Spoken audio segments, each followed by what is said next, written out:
Allora nell'86 il mondo era dominato da due grandi presidenti, Unione Sovietica, Gorbaciov, Stati Uniti d'America, Reagan. Eppure, malgrado le differenze notevolissime di ideali, di politica, di impostazione della vita e tutto quello che volete, eppure arrivarono ad un accordo firmato in Islanda sulla non proliferazione nucleare, per diminuire gli armamenti atomici.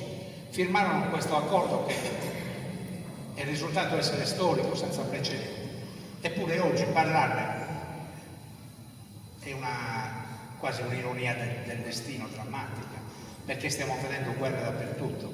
Ha cominciato 2 anni fa la Russia che ha attaccato l'Ucraina, poi c'è stata la guerra Hamas, Israele, Palestina e quant'altro, ma questi sono 2 esempi che sono solo la punta dell'iceberg, perché guerre regionali ce ne sono dappertutto. Se volete, la Siria, in Africa, in diverse nazioni, ci sono guerre dappertutto. La pace è un tema che non invecchia, ahimè, uno solo.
grazie.